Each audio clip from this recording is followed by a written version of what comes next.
We now get on to, I call Steph Ackrowan to move the motion. Thank you, Sir Christopher. It's a pleasure to serve under your chairmanship, and I'm delighted to have secured this important debate on flood preparedness in Norfolk, and I'm very pleased to see attendance from my colleagues across the county and from across the parties. The Right Honourable Member for Mid-Norfolk has long championed this issue, and I'm pleased to be joining him in pushing forward this fight. The challenges we face are so significant and have such an impact that we have to come together to tackle them, and I'm pleased to be able to facilitate that today. Sir Christopher, Norfolk's seas and waterways are one of our country's greatest treasures. Our rivers are enjoyed by many for swimming and paddling, kayaking and canoeing. The Norfolk Broads are a much-loved national park, a unique waterway which nurtures flora and fauna and keeps alive a great tradition of sailing and navigation. And our coastline and seas are precious for local residents, and they also drive our tourism economy. They even brought a visit from the Liberal Democrat leader who enjoyed a dip in the sea in Sheringham with me during the election campaign. Norfolk's landscapes are also low-lying and flat, filled with farmland and floodplains. While this combination of waterways and low-lying land contributes to Norfolk being the most beautiful county in the country, it presents a perfect storm for flooding problems. Hundreds of years ago, the Norfolk Broads were simply a huge estuary. Work over the centuries has tamed these waterways into what they are today, but without continued work, nature would simply return our area to the North Sea. In the words of my local water management director, we have to make maintenance sexy. The Romans were the ones who began this work. It would be a tragedy for this to be the generation which finally gave up. Not on my watch. There are a few areas of Norfolk which are not affected by flooding concerns, but they are very few. I hear worries from residents all over my constituency, from councillors and colleagues around the county, and from the agencies which work so hard to alleviate these problems. I will. Thank you very much. My constituency of Bristol Woodstock is a long way from yours in Norfolk, but is crisscrossed by rivers. And last month, my residents suffered an inundation when we had a month's rainfall in one day. Would my honourable friend agree that one of the challenges here is a lack of coordination between the multitude of agencies that have responsibility for this area? And would he further agree that the legacy of the last Conservative government was underfunding of DEFRA for flood prevention and of local planning authorities to take flood prevention into consideration?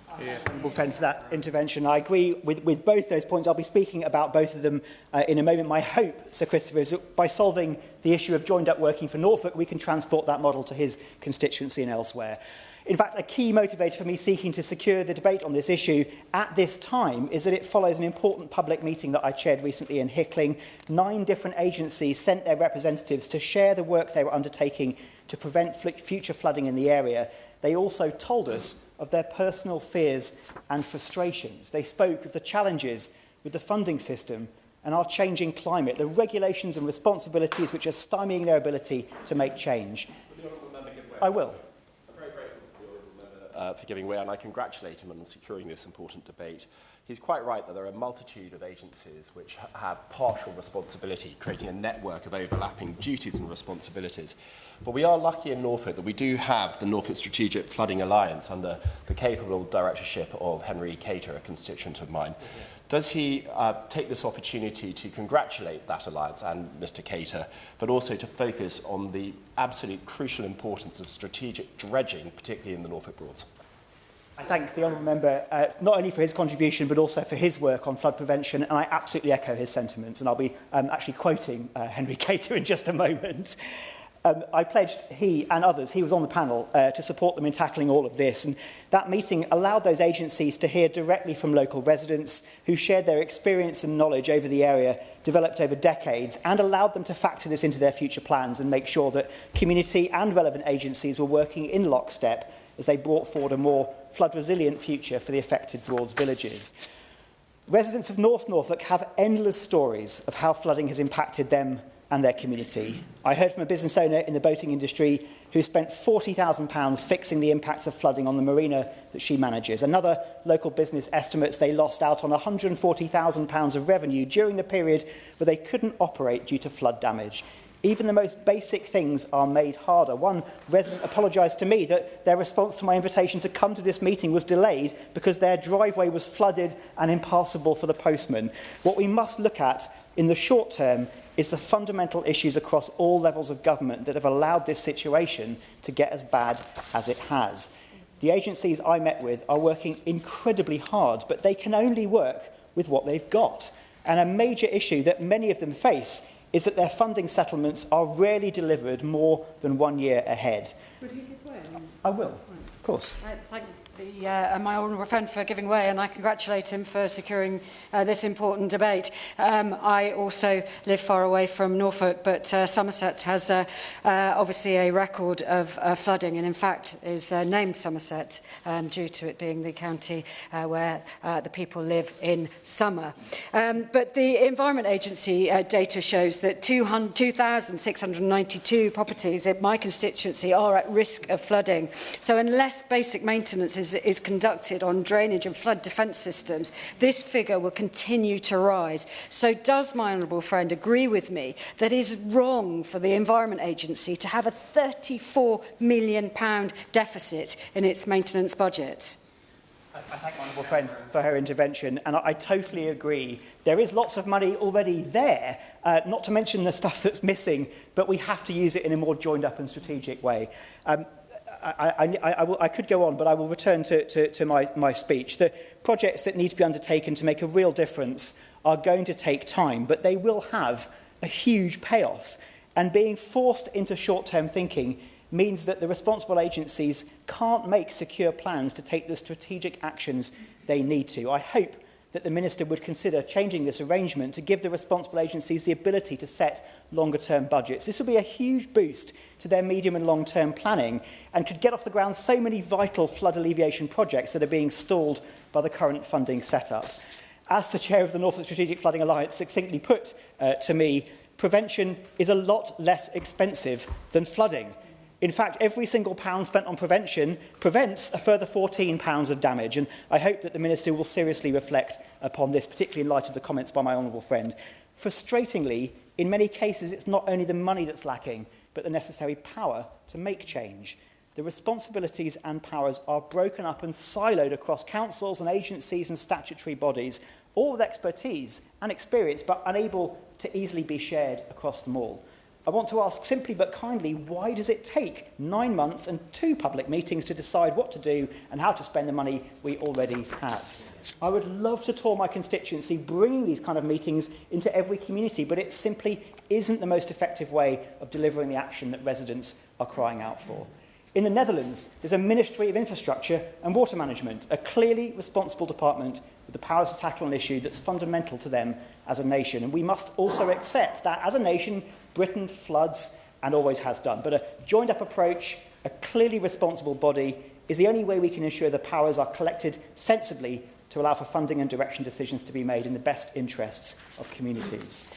Instead, let's take a look at how this actually functions in my colleagues in Norfolk's areas, and I refer members to my register of interests as a Norfolk County Councillor.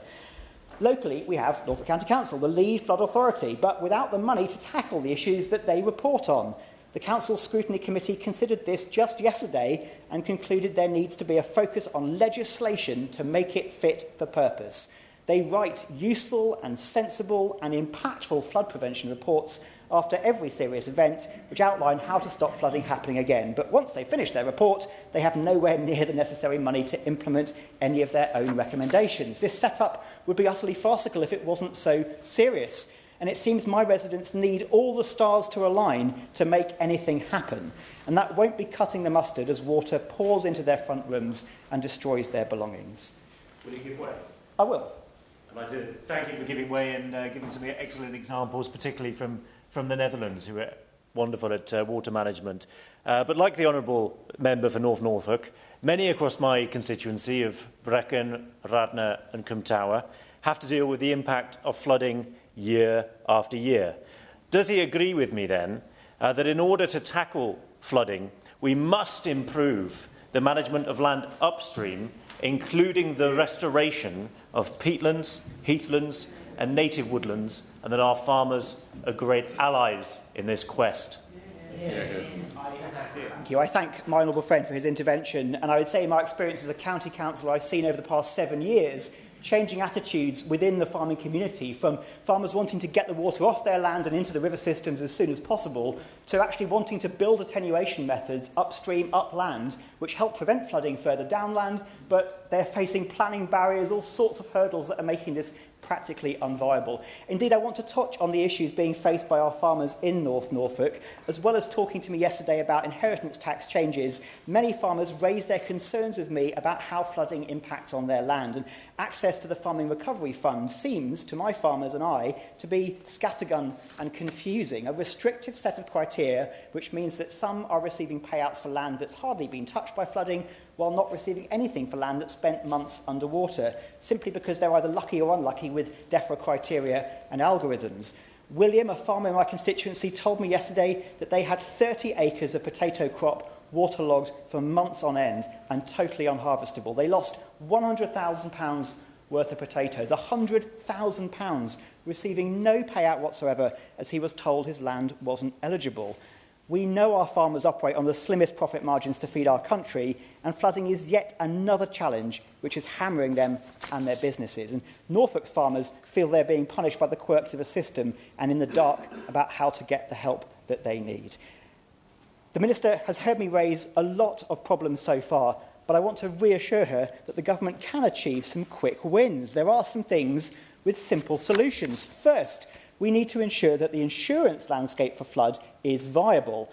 I'm appreciative of the flood scheme that exists, but we've got to make sure that it will achieve its mission to have created a risk-reflective pricing model by the time it exits the market in 2039, and that covers all types of flood risk, including coastal erosion, which rapidly eats away at the North Norfolk coast.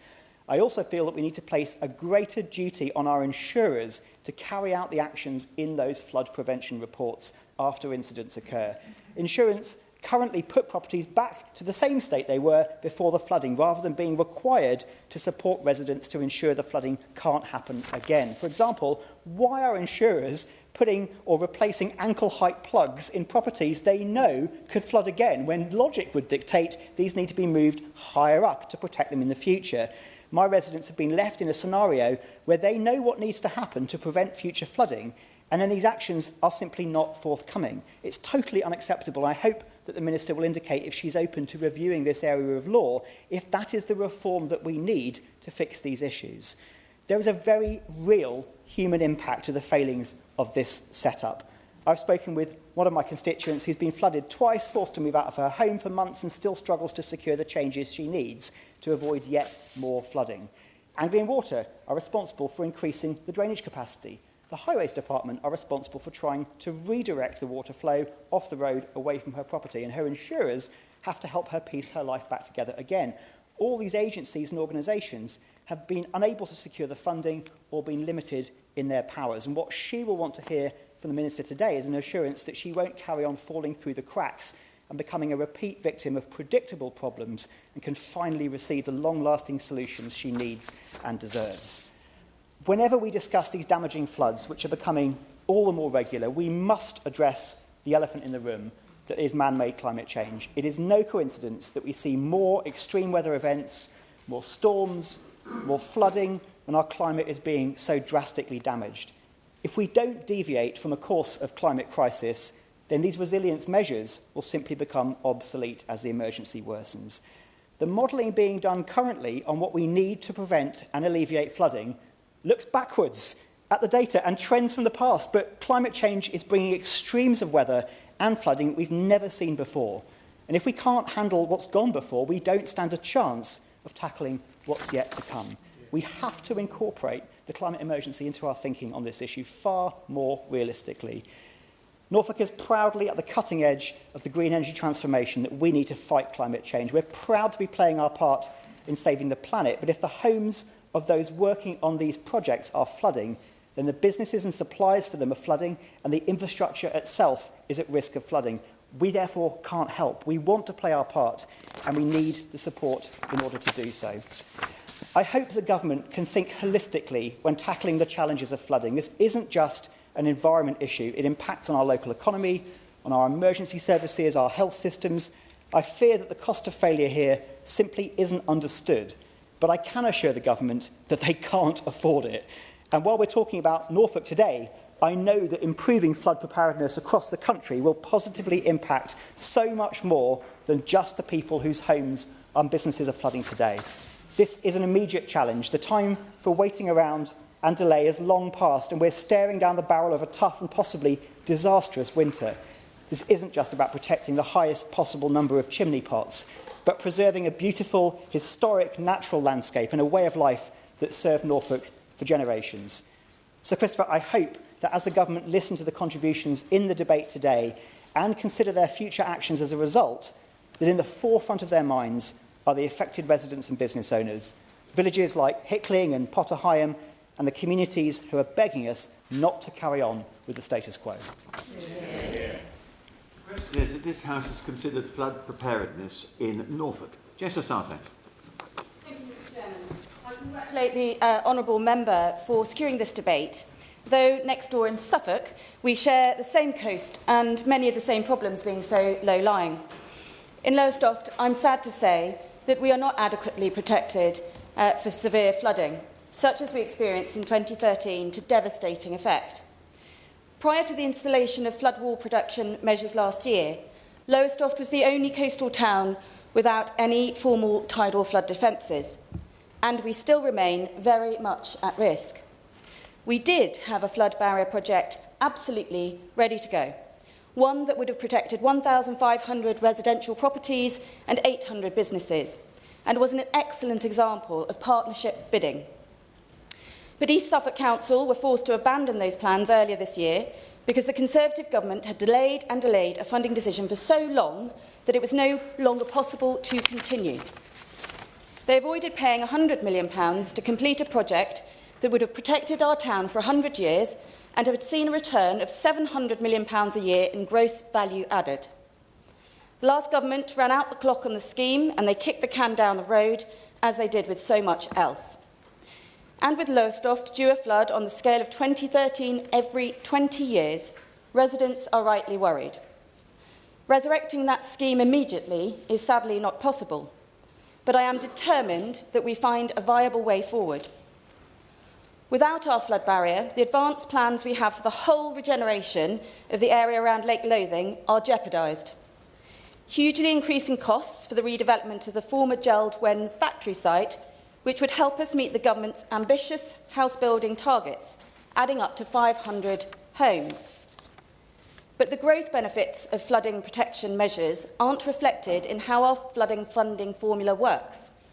The formula as it exists now effectively works to protect wealthier areas and leave poorer areas like ours to fend for themselves.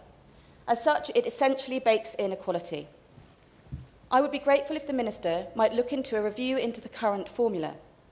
We need to factor in the potential for growth and the potential for unlocking house building and industrial progress when it comes to allocating funds. If we are able to do that, then not only do we save what we already have, but we can build for a better future. Thank you. George Freeman. Thank you, Stuart, and it's a great pleasure to serve under your chairmanship. Can I congratulate the honourable member for North Norfolk in bringing this debate to the House today. And it's great to see so many colleagues from all parties. If ever there was an issue which unites us all, it is this. And at the beginning of my 5th Parliament, I've never seen so many APPGs set up and so well attended. Most struggle to find enough members to be quorate. I've been to 4, each have had about 30 people in the room from all parties. And I think the Minister is going to find, and I welcome very much what she's said about properly reviewing and gripping this, and wish her well. I think she's going to find a lot of parliamentary support for bold reforming action, which is long overdue. So, Christopher, for me, this really began in the inland constituency of Mid-Norfolk. The clue is in the name. I don't have any coast. It's largely Breckland. It should be dry. So why am I leading the charge on flooding? Well, because in 2020 at Christmas, I and many of my constituents spent the Christmas period mopping out houses with buckets as those great rains swept through. And like so many parts of this country, areas that haven't traditionally been affected by flooding suddenly have been. And we set up the Mid-Norfolk Flood Partnership, 13 villages. Norfolk moved and we set up the Norfolk Strategic Flood Alliance, and I do pay tribute to both General Dannett, who set it up, and then Henry Cater, who now runs it very well.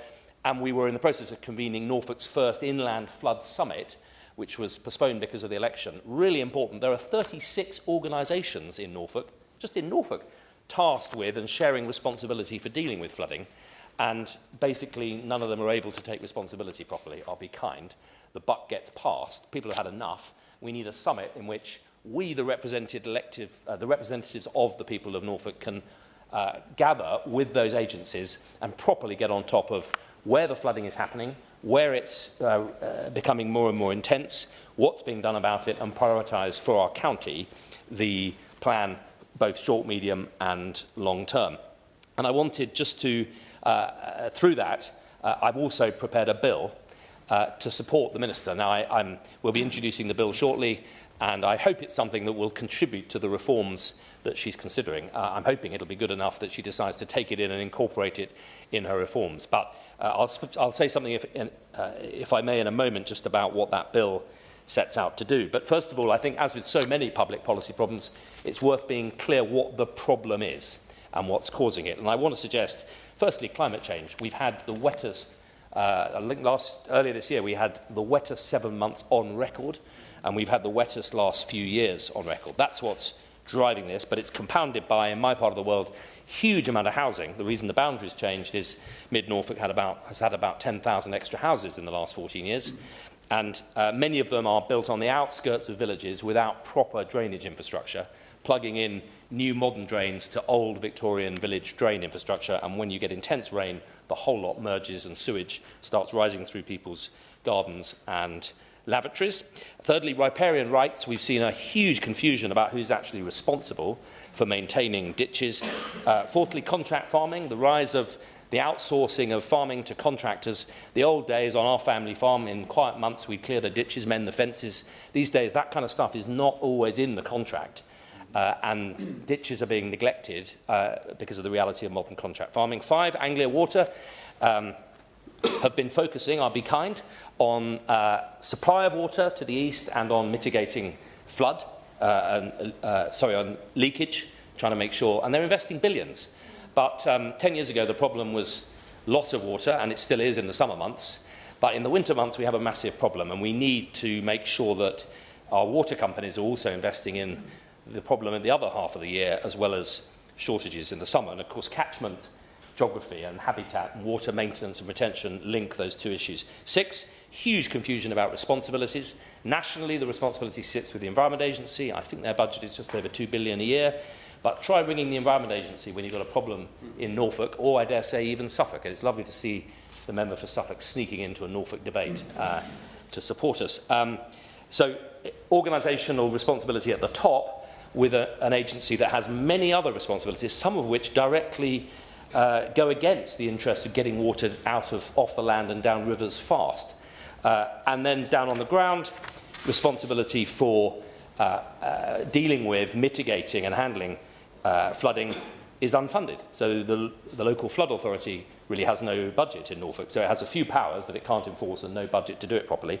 And the real heroes of flood management in this country, the internal drainage boards, who, Sir Christopher, you will know, have been doing proper local water course management since about the 15th century, very successfully, have seen their powers reduced, their funding removed, and powers, as is so often the way in modern governments, go upstream to higher and higher levels with less and less real practical support on the ground.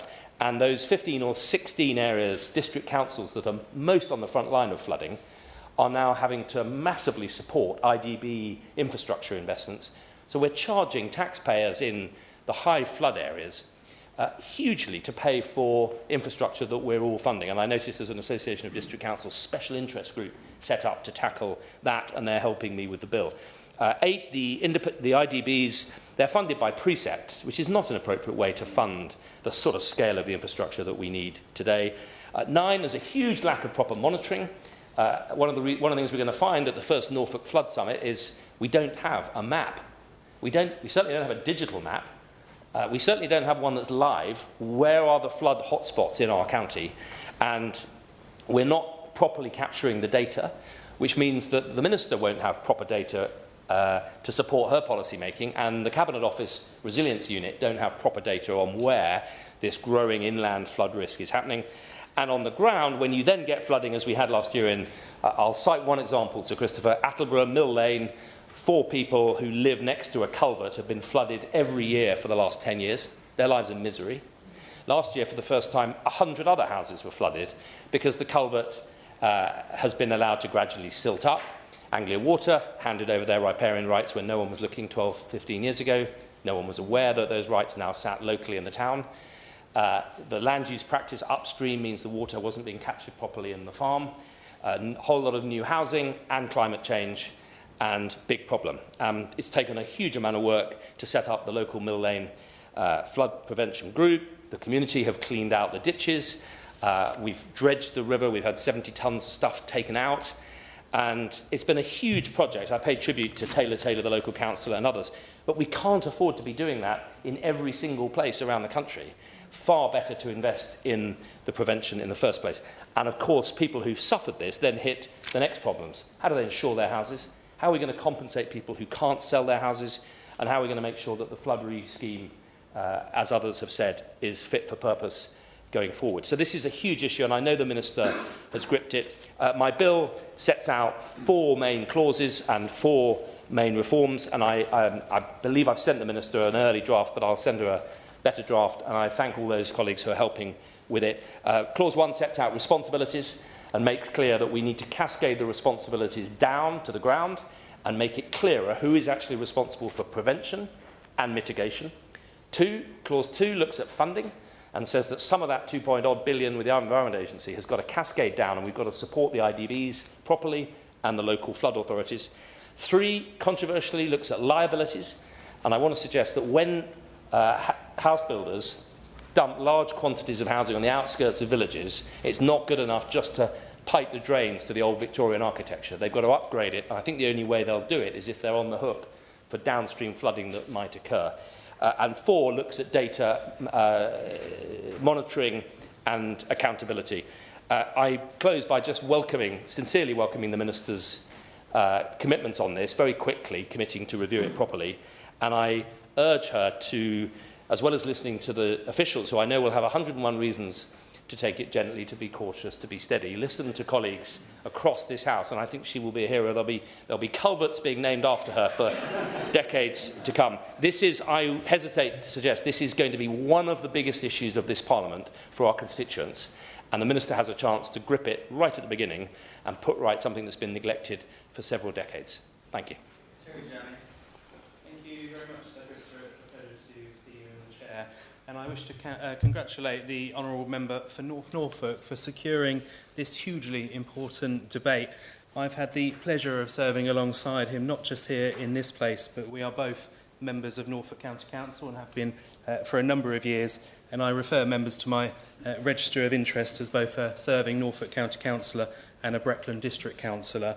The issues are the same, talking about flooding in this case, but the setting is very much somewhat different.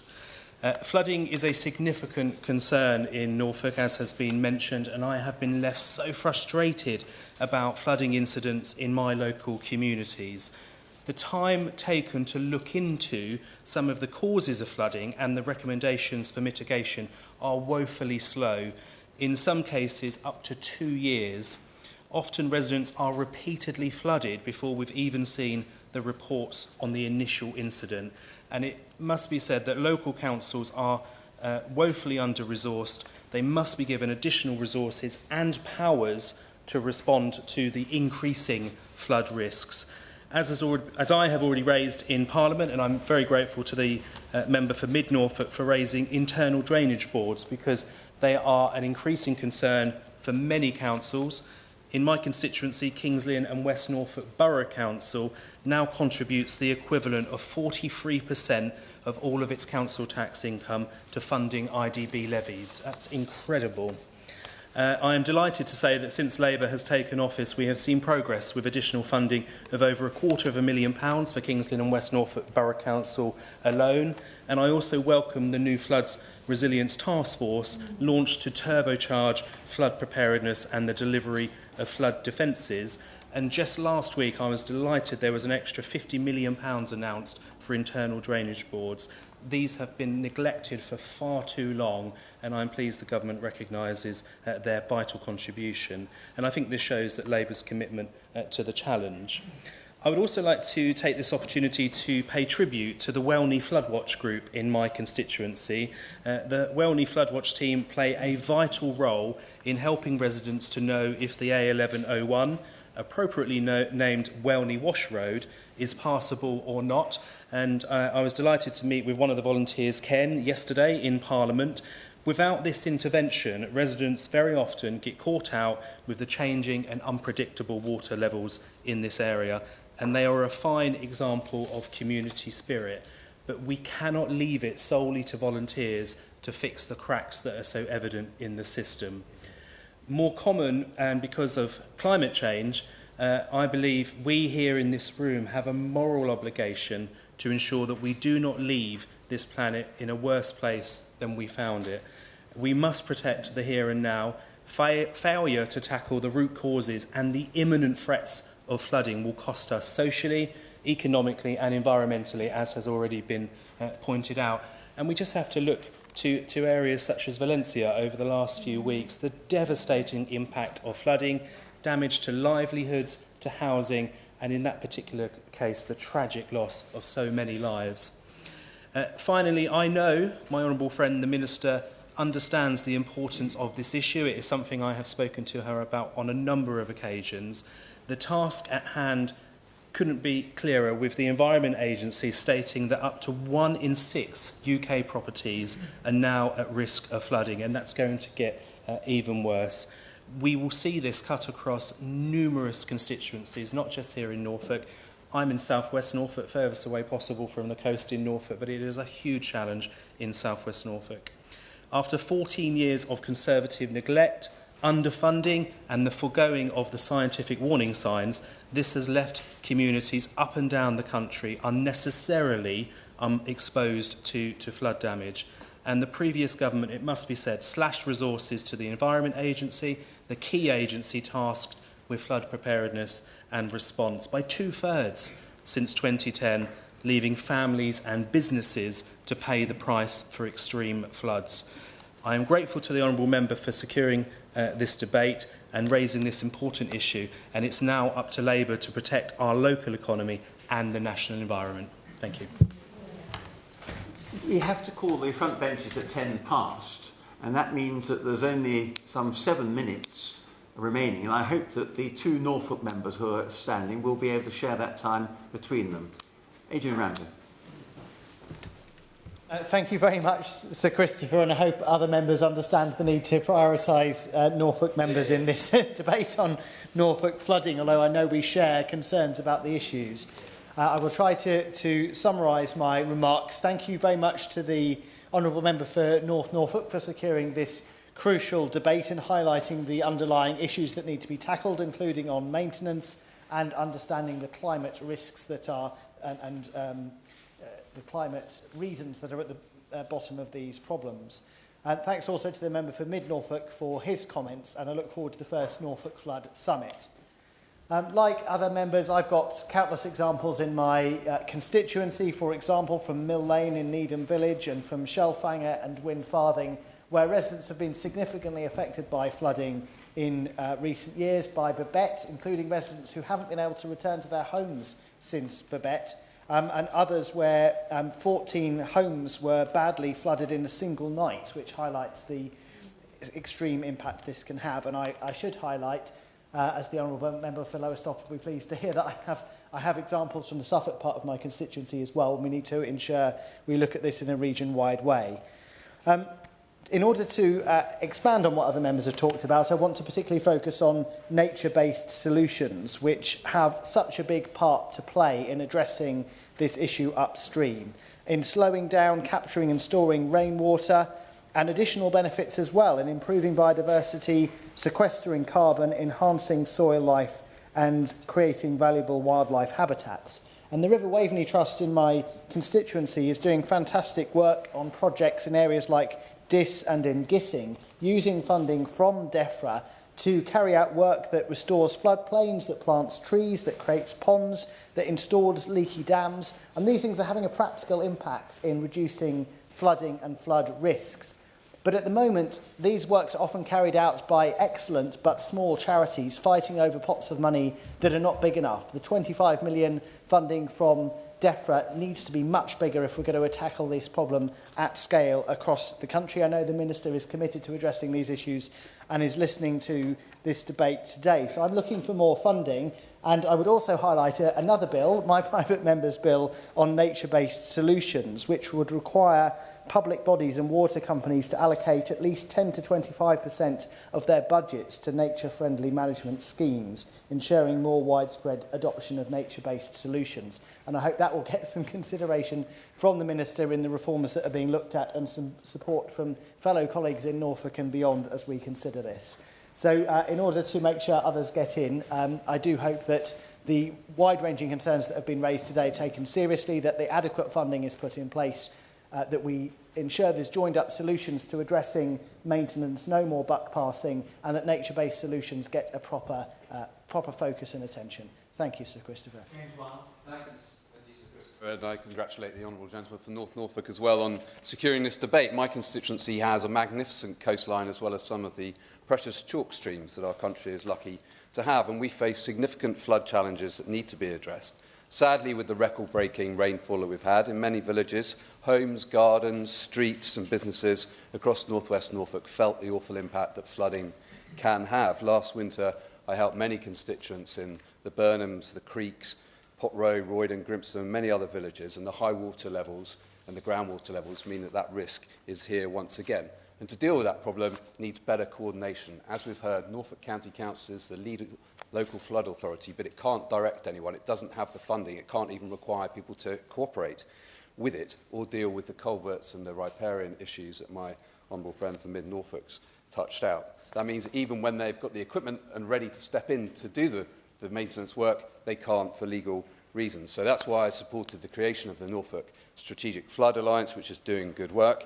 And as well, I've helped to get multi-agency groups set up to deal with some of the issues in the villages that I've named as well. And that's seen investment in dealing with some of the infiltration and inundation that causes the flooding and the unpleasant consequences. So we need more investment, more of that, to deal with those issues, to improve pumping station capacity and other improvements. And there is need for far greater clarity. That's why I strongly support the bill my right honourable friend is bringing forward imminently.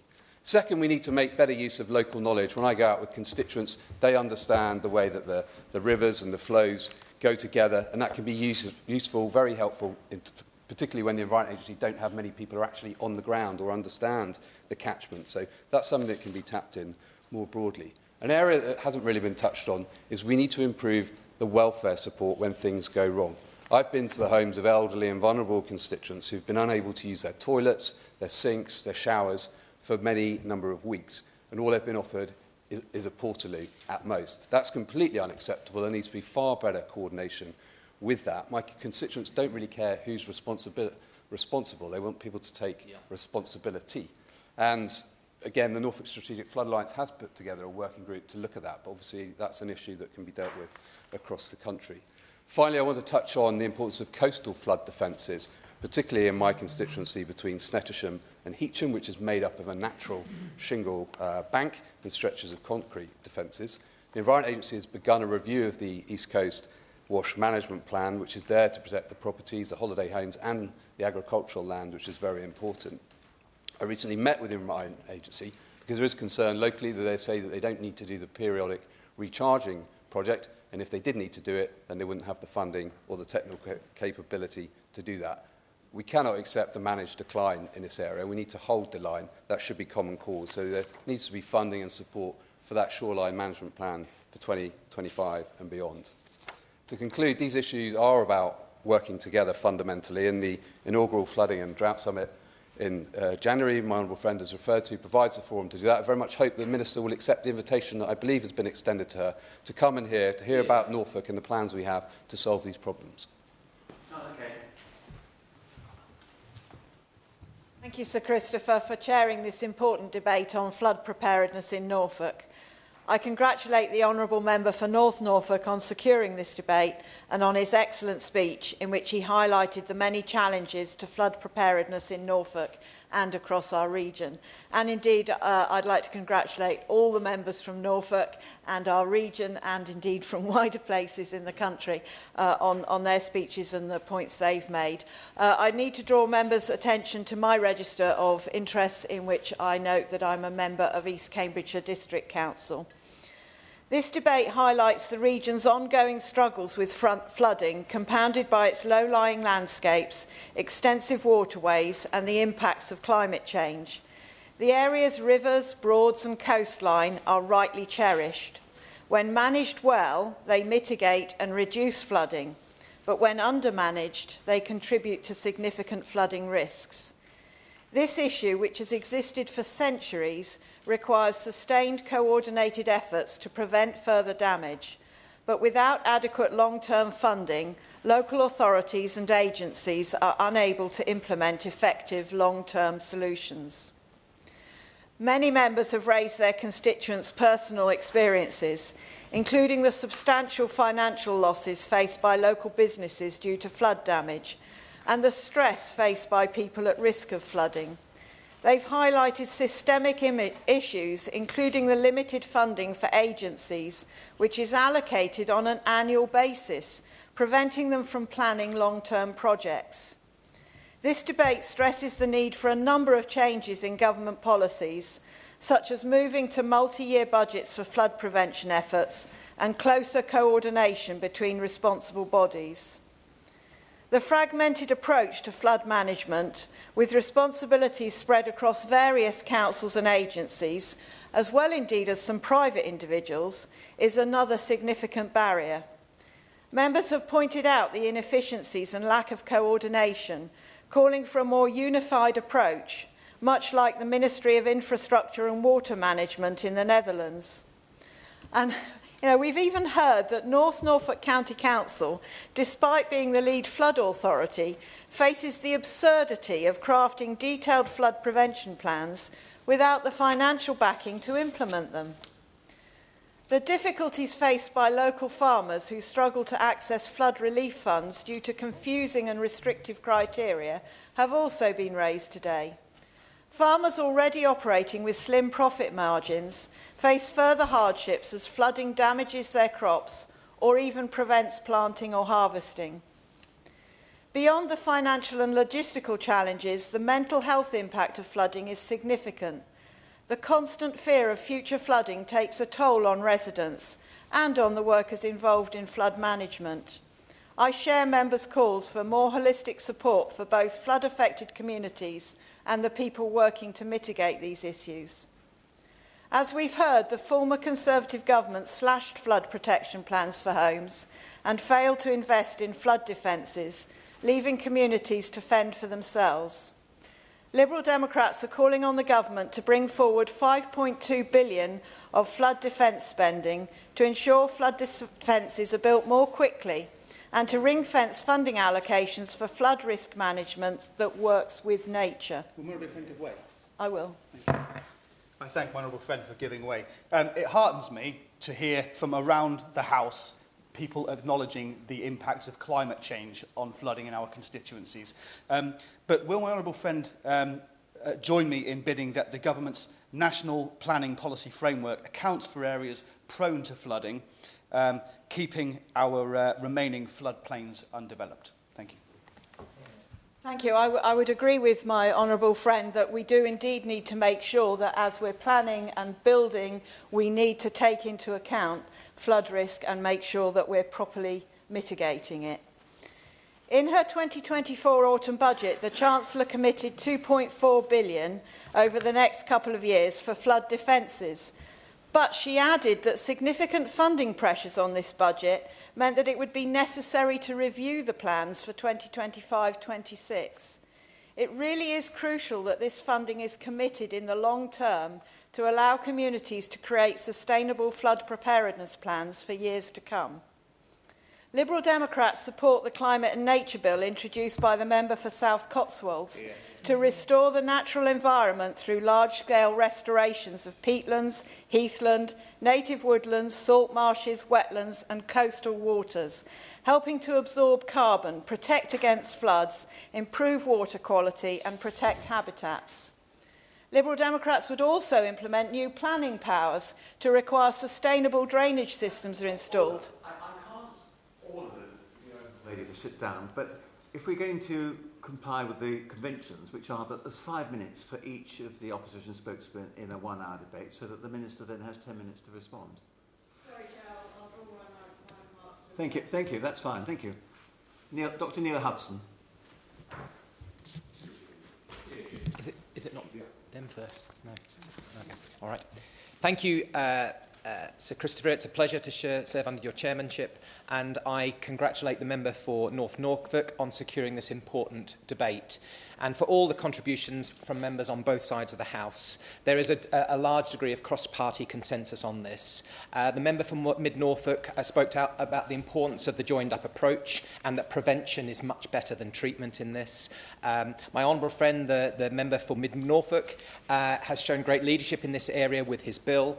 My friend from North West Norfolk talked about the importance of welfare support for victims, and that was echoed by the member for Ely and East Cambridgeshire in terms of the mental health impacts of flooding. As we face more extreme weather, it is right that we discuss the government's role in flood prevention, preparedness and management.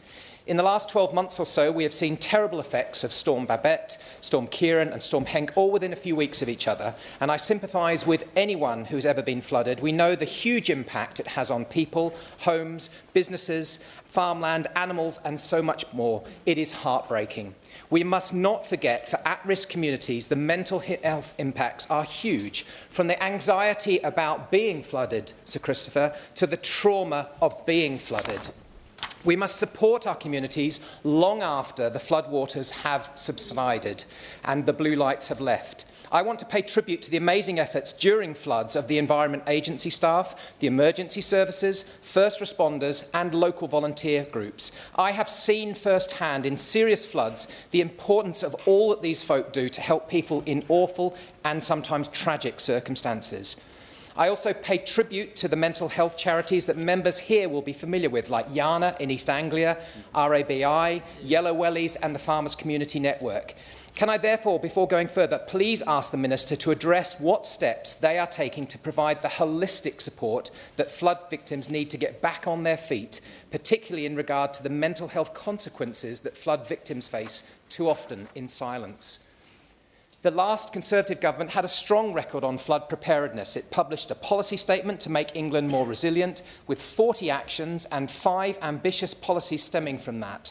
Between 2015 and 2021, the last government invested £2.6 billion in flood defences, which better protected 314,000 homes all over England. Furthermore, in March 2020, it was announced that the flooding budget would be doubled to be £5.2 billion over the next 6-year spending period to deploy more flood schemes. While the new Labour government has shown its hand, sadly, with their cruel disregard for farmers with their heartless family farm tax, the previous government backed the farming sector and introduced several schemes to simultaneously introduce climate or environment benefits and compensate farmers. The environment land management schemes paid farmers to increase our resilience to flooding through nature-based solutions, such as natural flood management like tree planting or rewiggling rivers, rightly rewarding farmers with public funding for public goods on which we all rely. And I urge the government to move forward in these areas.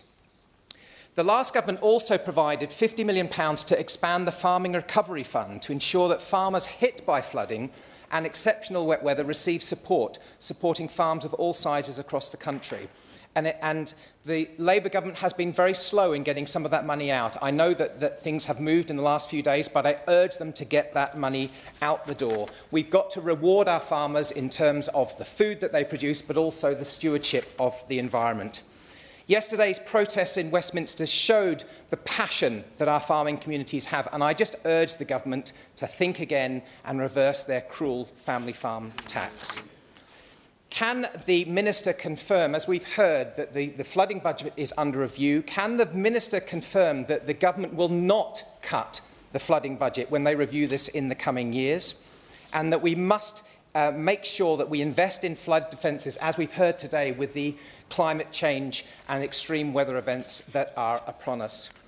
The Minister will be familiar with the Flood Re scheme, and there are concerns that that supports homes and not businesses, and I urge the government to look at that, to expand that, because many people who live above their businesses are not covered by that scheme as well. We've heard today about the importance of the IDBs, and I urge the government to make sure that that vital service is maintained. In summary, Mr. Chope, communities at risk of flooding need certainty and they need support. They need holistic support. They need prevention and they need response when flooding does arrive. And I hope the Minister will outline how this Labour government will do that. Minister. Thank you, Sir Christopher, and it's a pleasure to serve under your chairmanship. And can I thank everybody who's taken part in this debate, and of course the honourable gentleman for securing the debate in the first place. And I think we're in danger of an outbreak of unity, Sir Christopher, which is always quite dangerous when we have in Parliament. But I have to say, I think every contribution has shown the importance of tackling flooding and why it means so much to each and every one of us. And a number of people mentioned mental health. And to be honest, one of the reasons I was so attracted to this brief to begin with, because I represent an area that suffered tragically from floods in 2007. And you're quite right, the opposition spokesman is quite right to point out how long after the floodwater has receded and the blue lights have left, the mental health impacts continue. And I should, of course, welcome the honourable gentleman to his place. It is a pleasure, genuine pleasure, to see him there. I've listened to his debates and contributions many times on EFRA issues, and I recognise his expertise, especially in veterinary issues. So it is a real pleasure to have him there. And a few people as well mentioned the tragic situation that we've seen in Spain, and I think that's a very sobering reminder of how devastating flooding can be. And I'd also like to thank the Environment Agency and everybody involved in flooding situations. Now, I've been scribbling frantically, and I hope I'm going to cover as many points as possible and do that dangerous thing and actually answer some of the questions I've been asked. So to begin with, am I going to make maintenance sexy? Well, I am going to do my best to make maintenance sexy. And one of the things I think we want to look at in terms of maintenance is the flooding formula. So we did a written ministerial statement just last week, and that was talking about how we allocate money to flooding, and one of those things is looking at maintenance, because previously the focus has been on the number of new properties protected, and I think in a way that has neglected what's happening around maintenance. So I do urge everyone to have a look at that statement if you've not seen it. And when we talk about the budget, I'm very keen to talk about in terms of building new defences and maintaining existing defences. And on natural flood management, I love natural flood management. I mean, there's one way to get on my good side, and that's start talking about either SUDS or natural flood management. So I'm feeling very, very happy. You're quite right about how they deliver in terms of affordability, they deliver in terms of nature, they deliver in terms of flood protection. I'm a huge fan. So shortly, the Environment Agency will be publishing an update to the Working with Natural Processes Evidence Directory, should I say, and this will provide access to information that explains the benefits of natural flood management. And the Environment Agency is also working to develop a natural flood management benefits tool aimed at providing a nationally consistent way of assessing flood risk and wider benefits from NFM projects. And this is because in the past, some of the difficulties in getting these flood projects off the ground has been it's very difficult to calculate the actual benefit that you gain from something when it's natural flood management. So that's really important, because if we can have a consistent approach to how it works, then hopefully we can encourage more people to get involved in it. And the Environment Agency plans to publish a high-level method and assumptions on which the tool is based soon. So do watch this space when it comes to that. Insurance has also been mentioned, and I urge the member for Norfolk, do look at Build Back Better, because people who are frequently having to claim on their insurance should be able to get an extra £10,000 through Build Back Better from their insurer. Now, if the insurer is not offering that, if they're in an area where they're frequently flooded, then probably their flood is underwritten, insurance is underwritten by Flood Re, and therefore they should be entitled to this. But, Sir Christopher, Okay, very quickly, I've got 5 minutes. Sorry, homes built since 2009 are excluded from the flood re-insurance scheme, leaving many without affordable or indeed any insurance. So when the Deputy Prime Minister talks about unlocking house building, you can understand why my constituents would be concerned that that means that they're going to see more building on floodplains. Does the Minister agree with me that that's farcical? Well, no, because the situation you have is when the government are currently updating around a lot of their planning when it comes to building homes, and the SUDs that I mentioned earlier stand for Sustainable Urban Drainage Systems, and these are the kind of things that are important when you're looking at building new homes, that they don't add to, there's not an increased flood risk for the new homes being built, but also not an increased flood risk for homes in the area as well, and that's why SUDs are so crucially important. But on the issue of Build Back Better, it shouldn't just be available for people who have flood re, it should be available for all insurers or people who are getting insurance. I want to make this mainstream. I think one of the concerns and problems we have is that not many people know that they're actually able to claim this money or how to claim it, and then there's difficulties around some of the products. But the exact example that the member for North Norfolk made, which was around why would you put the plugs back in the low place when they're going to get flooded again, that's exactly where you'd use the Build Back Better money to put those plugs into a different place. So I'm more than sort of happy to give more details on that. And mapping, we've mentioned as well, the importance of having mapping and knowing where they are. I have good news. So, yes. Again, outbreak of unity, Sir Christopher. And the good news is that we're going to be launching fairly soon something called NAFRA 2, which is basically maps for the whole of England that will look at your flood risk, all different types of flooding, and for the first time, surface water flooding as well. So previously, it's just been river and tidal. It's going to be surface water as well. And really importantly, it's going to also look at your future flood risk with climate change as well. So not only your risk of flooding right now, but what's happening in terms of climate change and how that flood risk will change. So I think it's incredibly important. So watch this space for that. And can I thank my honourable friend, the member for Lowestoft? She's met with me a few times, championing the needs of her constituency, and I know how valuable they'll find, or how welcome they'll find her consistent lobbying. And I hope that she will look at that flooding formula review and how that can impact areas like Lowestoft or areas that have coastal erosion as well, and feed back to me on that. And the member for Mid-Norfolk, I quite liked, if there was ever an issue that unites us, it is this. I agree. How good to hear that as well. And I'm quite interested in having a look at his bill, and definitely around catchments as well. The independent review is going to have a look at sort of catchments. That's more looking in terms of water quality, but of course, looking at a catchment solution also helps with flooding as well. I'll come back to internal drainage boards as well. And I've been promised a culvert named after me if I do something good on this. So I've been promised multiple culverts named after. I've been told I've got the two challenges, and I need something named after me, and I need to make maintenance sexy. This is indeed a good debate. And my honourable friend, the member for South West Norfolk, talked about the importance of drainage boards as well. And I spoke at their conference recently, and I'm pleased that you mentioned the £50 million that we're giving to them. And really importantly, with this £50 million is because we recognise they'll be unable to spend it all by April. We're actually splitting that money over 2 years, which is one of the things that the IDBs really wanted to pursue. And another point I want to sort of mention on the internal drainage was we are as well looking at how they're funded. There's a piece of research going into now looking at sort of what's happening in terms of funding IDBs, because I agree that they are incredibly important. And I was really interested to hear about the Welney Flood Watch team, and I thought what a great example of how volunteers offer so much and do so much in this space. And a number of people mentioned the importance of volunteers as well.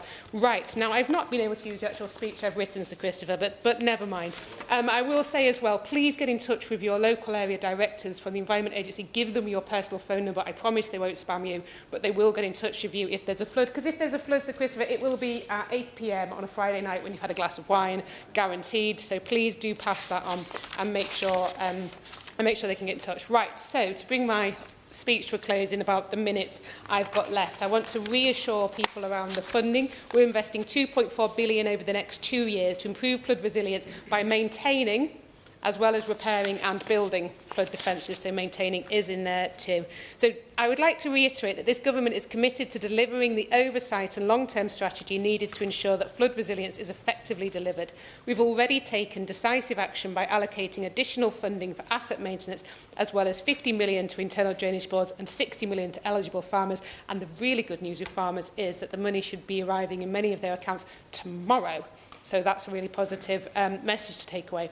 By taking the first steps to reviewing the outdated funding formula and by creating the new multi-agency flood resilience task force, and just to really briefly mention the number of different, well, I can't, I've got no time, many different agencies involved in flood resilience task force to coordinate preparation ahead of the winter flood season. Thank you. The question is that this House has considered flood preparedness in Norfolk. As many opinions say aye. Aye. Contrary no. I think the ayes have it. The ayes have it. Order, order. The sitting is suspended.